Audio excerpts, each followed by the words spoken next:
New reaction this hour as a federal judge in San Francisco is barring the Trump administration from refusing asylum to migrants who cross the southern border into the U.S. illegally. This is Outnumbered Overtime. I'm Harris Faulkner. That judge's decision comes as Homeland Security officials say more than 500 criminals are traveling with that migrant caravan that's massed on the other side of the San Diego border crossing and further from that. Homeland Security Chief Kirstjen Nielsen tweeted, "The port there was temporarily closed when officials were notified that a large number of people plan to rush the border." Here's the head of the National Border Patrol Council. What this president is doing is extraordinary compared to his predecessors. He's trying to solve a problem that has existed my entire career, and he's trying to tackle this issue that he inherited. And frankly, I think we're going to get a handle on it. Tom Homan is the former acting director of ICE most recently. Tom, great to see you today. How do we know about the criminals among the caravans? Where is that information coming from? Do you feel it's solid? Yeah, I do. Look, Secretary Nielsen, the White House, this administration, they have access to the most sophisticated intelligence in the world. I mean, they're getting their information, and I believe it's accurate. Look, if you look at past data, Harris, last year when we did Operation Matador in New York City, we arrested hundreds of MS-13 gang members. 40% of those gang members we arrested enter this country as a family unit or as an unaccompanied alien child. So the numbers bear out that this, in fact, a large number of these people are criminals. They're a threat to this country. You know, during the political season leading up to the midterm election, you heard the words stunt and fictitious and not dangerous and those sorts of things. And I remember Secretary Mattis saying the Defense Department doesn't do stunts. Where are we now with the facts on the ground? It's not a stunt. I've been doing this for 34 years. What people need to understand is border security is national security. What people need to understand, the cartels control the northern part of Mexico, so no person enters this country illegally with a criminal organization without paying a tax to the cartels who own certain parts of the plazas. So what they do when they run these large groups illegally in the United States, they'll push a large group of illegal aliens in one sector to tie up the Border Patrol assets, and then they can move drugs and people that want to do danger to another part of the sector because Border Patrol's tied up over here. What the president did by signing DOD down there to do the infrastructure and to do the back work about, you know, transporting supplies, building the infrastructure down there, he released Border Patrol agents that are currently doing that work and put more boots on the border, which means we're going to catch more drugs. We're going to catch more people that want to do harm in this country. And if you look at the intelligence reports right now, the cartels are angry because DOD's on the border because they can't move their product as freely as they used to move it, and it's hurting them. If we can keep this pressure up, you're going to see the cartels start forcing these caravans south.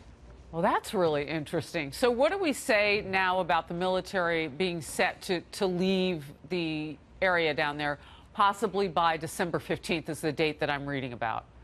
Okay, well, I'm not on the ground on it, but if there's a certain portion of the military that's building infrastructure and the infrastructure is complete and they're not needed, then fine, send them home.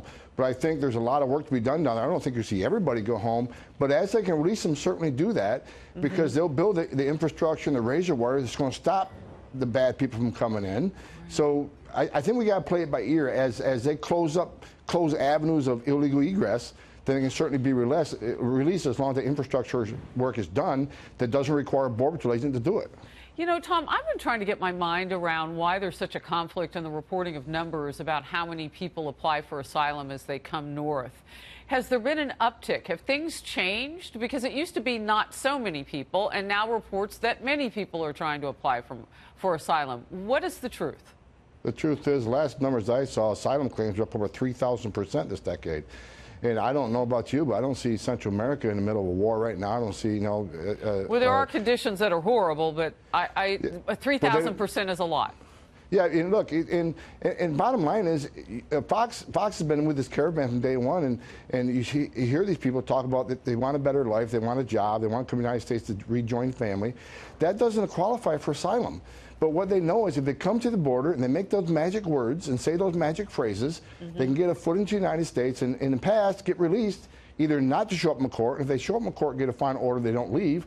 So it was an open border. Now we have a president that says, no, this country's not open to illegal immigration. We're going to follow the law. and we're going to make you come to the port of entry, and so we can meter you in, make sure we know who you are. You'll get your due process. But now you got some federal judge that says that he can't stop those from claiming asylum entry illegally in the United States. This president, everything he's doing operationally to protect this country, he's being met with lawsuits. But we'll certainly, I think he's going to win this lawsuit just like he did the so-called ban, travel ban. They'll win this eventually, but again, some liberal judge in the Ninth Circuit is trying to stop this president from protecting our borders.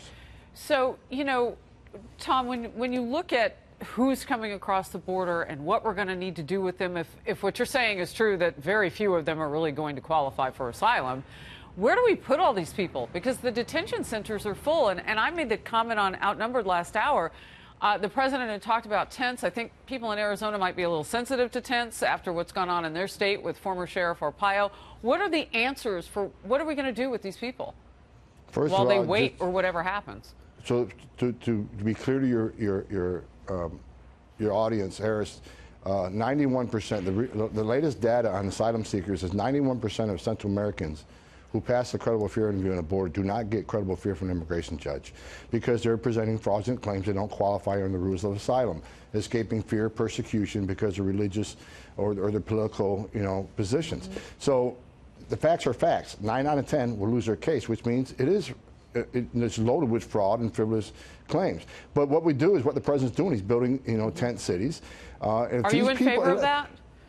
Absolutely. We got to detain them because here's the issue, and here's why these caravans keep coming. If we don't detain them long enough to see a judge and they get released, many don't show up in court. And even if they do show up in court, 90% get told no, and less than 5% have left the United States. Mm-hmm. So it is an open borders policy. They have to be detained. I'll give you an example. Back in 2014, when these families first started, and I was still with ICE, we built the first family detention center. We held them long enough till they saw a judge.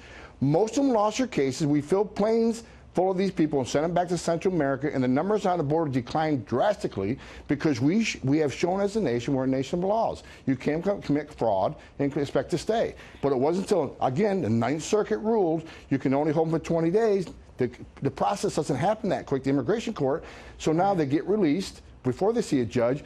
Now this president's trying to turn that around and say, no, we're going to get back to the rule of law and we need to hold these people. And I hope he's successful with it. I know from talking with you and others in the Border Patrol, released for that purpose of putting the illegal immigrant into America. Released is like a full sentence, that word, because it comes with so much. Tom Homan, thank you very much. Thank you.